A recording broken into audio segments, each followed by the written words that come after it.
এই লেসনে আমরা জানবো যে আমরা কিভাবে রেসপন্সিভ করতে পারি আমাদের ওয়েবসাইটকে। তো আমি একটু আগে যে প্রজেক্টটি দেখিয়েছি আমাদের যে সোর্স ফাইলে বেসিক টেমপ্লেট এই প্রজেক্টটি আমি আপনাদের একটু আগে দেখিয়েছি। আমি ওপেন উইথ গুগল ক্রোম দিচ্ছি। এটি হচ্ছে আমি এর আগে একটু আগে যে প্রজেক্টটি দেখিয়েছি এর আগের লেসনে। তো এই প্রজেক্টটিকে আমরা ফুল রেসপন্সিভ করব। দেখুন আমি কিন্তু এখানে রেসপন্সিভ করছি, মানে আমি আমার একটি মোবাইলের স্ট্রাকচার করছি এখানে। এখানে কিন্তু লেখাগুলো কেটে যাচ্ছে, বাট রেসপন্সিভ হলে কিন্তু এগুলো কাটবে না। এটি আমরা যে সাইজে করি, মোবাইলের সাইজ করলে মোবাইলের সাইজের মতো হয়ে যাবে। যদি আমরা ট্যাবলেট পিসির সাইজ করি তাহলে ট্যাবলেট পিসির সাইজ হয়ে যাবে। তাহলে আসুন আমরা কিভাবে এটি করতে পারি আমরা লেসনে আস্তে আস্তে জানবো। আমি প্রজেক্টটিকে কপি করে রিনেম করছি, রিনেম করে ফ্লেক্সিবল ফ্লেক্সিবল বক্স মডেল, এটি হচ্ছে টেকনিকের নাম, ফ্লেক্সিবল বক্স মডেল। দেন আমাদের সাইটটা রেসপন্সিভ। এর ভিতরেই আমরা আমাদের কোডগুলো করব। যে আমি এখানে edit with notepad plus plus দিচ্ছি। আমাদের যে HTML পেজে যা ছিল সব সিমিলার সেমই থাকবে, এখানে কোনো আমরা হাত দেব না। দেন স্টাইল .css যে ফাইলটি ছিল এটিকে আমরা নতুন করে লিখবো। আমি সব কোড কেটে দিচ্ছি, বাট আমরা এর আগে যে প্রজেক্টটি করেছি এটি কিন্তু এখানে আছে। তো ফ্লেক্সিবল বক্স মডেল রেসপন্সিভ এটিতে আমরা এখন কাজ করব। এখন আমরা কাজ করব style.css। আমরা জানি যে স্টার দিয়ে আমরা পুরো ডিপটুকু আমরা সিলেক্ট করে নিতে পারি, যে বডির ভিতরে যে ট্যাগগুলো রয়েছে সবগুলো। আমি এখানে তার মার্জিন দিব, মার্জিন দিচ্ছি 0 পিক্সেল, প্যাডিং দিচ্ছি PADDING। আমাদের স্পেলিং দেখতে হবে, ভালোভাবে খেয়াল রাখতে হবে, স্পেলিং মিস্টেক হলে হবে না। আমি এখানে প্যাডিং 0% নিলাম। দেন তারপর আমি H1 ট্যাগ আমার এই বডির ভিতরে যত জায়গায় H1 ট্যাগটি ব্যবহার করা হয়েছে এই H1 ট্যাগটিকে আমি সিলেক্ট করলাম। H1 ট্যাগ, আমি H1 ট্যাগের ফন্টের সাইজ দিয়েছি, ফন্টটিকে বোল্ড করছি। দেন আমি এটিকে ফন্ট সাইজ দিচ্ছি 20 এবং আমি ফন্টের একটি স্টাইলের নাম দিলাম তহমা।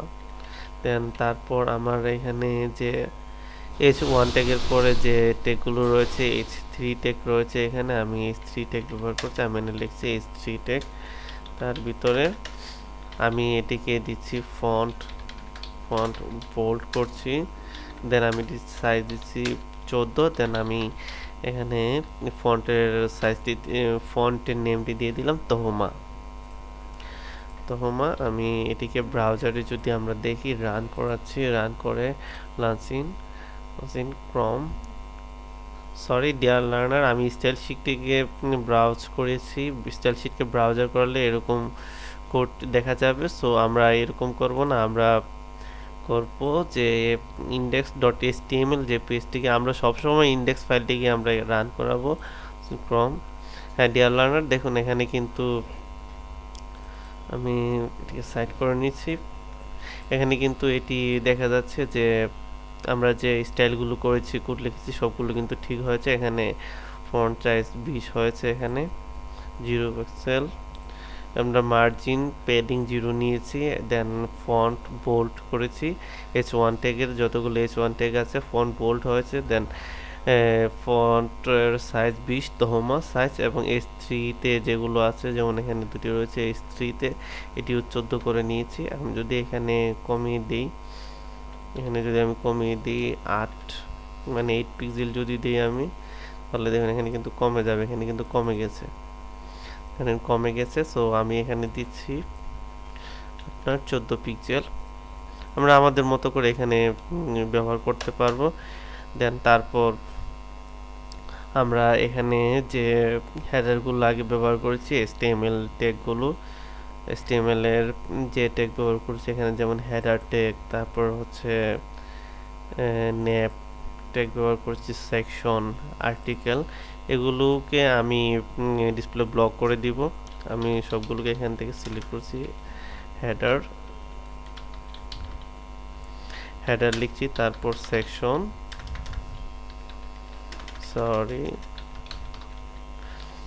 সেকশন, ফুটার, সাইট, তারপর হচ্ছে ন্যাপ, আর্টিকেল, তারপর হচ্ছে এইচ গ্রুপ। আমরা এইচ গ্রুপ বলতে এখানে এইচ গ্রুপ নিয়েছি, হেডার গ্রুপ যেটি। আমরা এটিকে কোটেশনের ভিতরে দিয়ে আমরা এটিকে ডিসপ্লে ব্লক করে দিব। ডিসপ্লে ব্লক, আমরা এখানে ডিসপ্লে ব্লক করে দিলাম header, section, footer, side, nav, article, H group. So dear learner, তারপর আমাদের যে বডিটি রয়েছে, বডি, আমরা যে বডি ব্যবহার করেছি, বডি এটা একটু আমরা এখানে ব্যবহার করব। এখানে আমি বডি দিচ্ছি, বডি, আমি এটিকে ওয়াইড দিচ্ছি 100। আমরা এখানে পিক্সেল দেব না, পিক্সেল দিলে এটি ফ্লেক্সিবল হবে না, মানে রেসপন্সিভ হবে না। আমরা এটিকে পার্সেন্ট দিচ্ছি, কারণ যে ডিভাইসে সাপোর্ট করবে প্রত্যেকটি ডিভাইসে এটি পার্সেন্টেজ হিসাবে এটি হবে, এজন্য আমরা এখানে পার্সেন্টেজ দিলাম। তারপর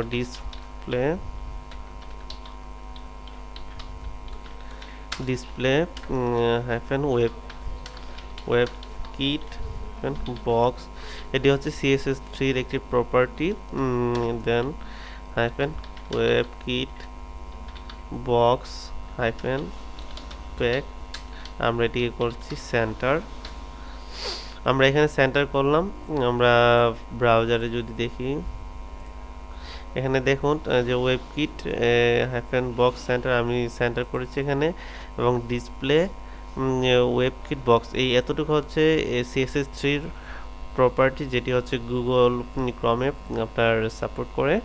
তো ডিয়ার লার্নার, আমরা তারপর লেসনে আমরা বাদ বাকি জিনিসগুলো দেখব। ধন্যবাদ সবাইকে।